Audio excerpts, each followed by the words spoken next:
everyone and welcome, my name is Andrew Can, take the WeKanGame. In the last episode, we made our way through Lights Out, and in this episode, we're going to start Jaws of Darkness. Now right away, I wonder if the name of this level is based on the very popular book, Heart of Darkness. I guess just a little bit of food for thought. It's important to note early on that this is one of the levels you want to get the cleared gem on, and you can get it without a colored gem. I've kind of neglected to do that at the start of the episodes lately, so I wanted to remind myself to do that right now. Another thing I'd like to point out is I like that it's returned to the ancient temple kind of levels.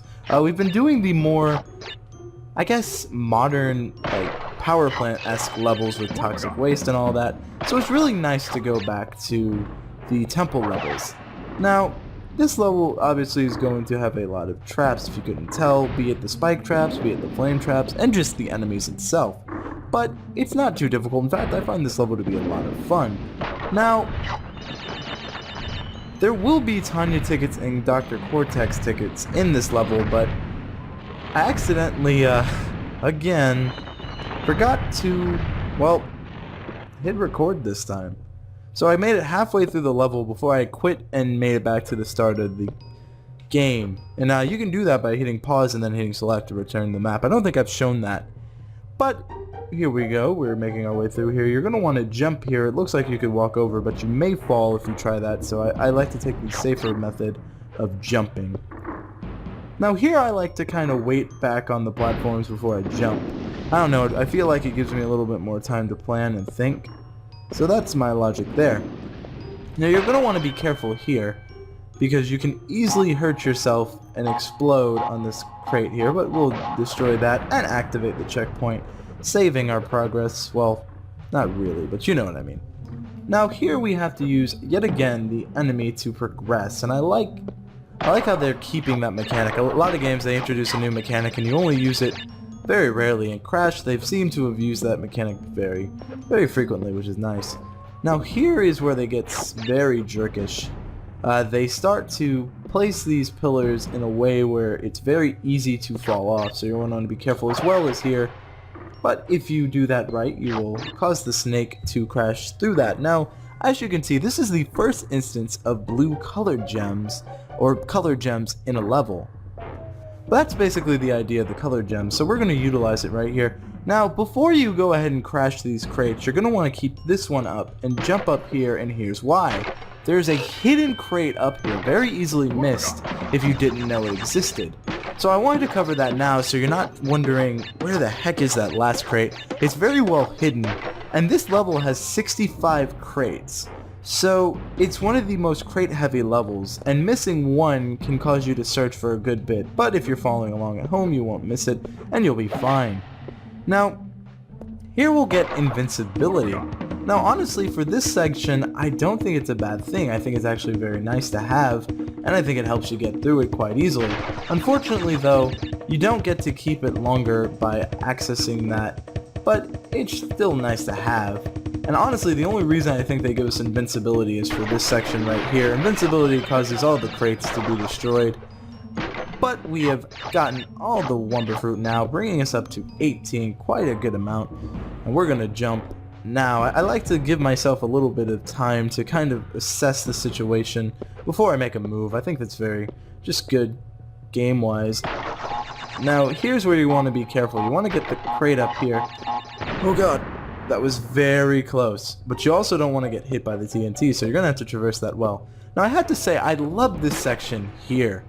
It reminds me, for some reason, I don't know why, but it reminds me of Super Mario, of all things. Like, well, not even Super Mario, but Mario Brothers for the NES. Like, the staircase towards the end where you have to grab the flagpole, I don't know, it always reminded me of that. So we want to be careful here. Now, there's no gem through this path, but if you want to go through and you want to see what's here, there's going to be a spider, and on the other side there's going to be that Wumba Fruit. If you go that way, you will die, so a little bit of forewarning. Another bit of forewarning is it looks like that crate there is on this path. On the contrary, because of the limitations, that actually can be very misleading, so you don't want to be in the middle there and get crushed. But we'll jump through that, whew, narrowly escaping, get this checkpoint. Now this section you want to be very careful on, and here's why. because of the perspective change, it's very easy to misinterpret that jump. So you don't want to do that. So you want to wait till it's at the lowest point for the second one. Alright, so you don't want to get hit by the spike traps here. So what I like to do is let them go, then jump. And you don't want to spin dash into the snake. This is why. If you spin dash into that snake, it will activate the TNT, and if that happens, you will miss out on the secret Dr. Cortex ticket.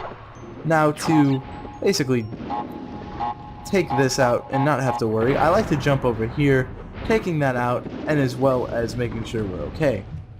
Now, here's where you want to dash and run for it. Now again, the trickiness of Crash continues. Doesn't seem like you could, go this way, right? Wrong. They have secret platforms. Very sneaky. So you just go here and go to even more secret crates, bringing us to Dr. Cortex's bonus round. Now it's very important you do this Dr. Cortex bonus round. Is honestly one of the hardest bonus rounds in Crash 1, and you only get one attempt. So if you follow at home, you should be fine. So you're going to want to do that, landing here. Now you're going to want to be landed on this platform. So now you're going to make your way forward, seeing these two boxes.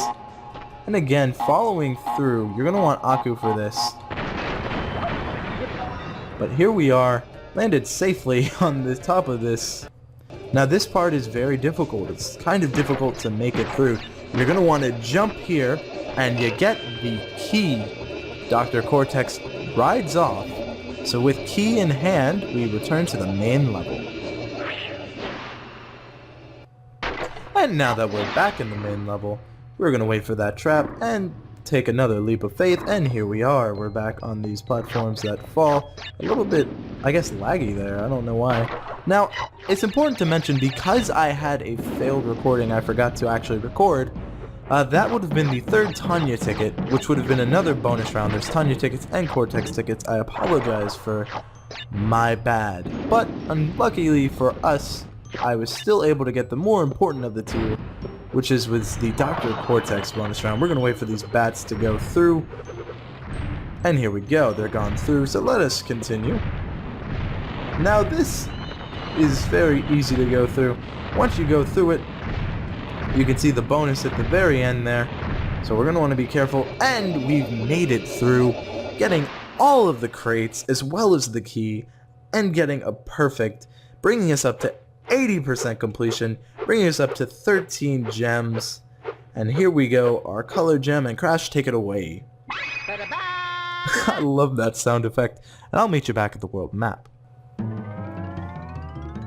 And in the next episode, we will be doing the level Castle Machinery. Let me know what you think about the go back to the temple level right before we enter the castle. I'm really curious what you have to say. That's going to be it for this episode. Thank you all so much for watching. Thank you all so much for your time. And as always, I hope you have a great day.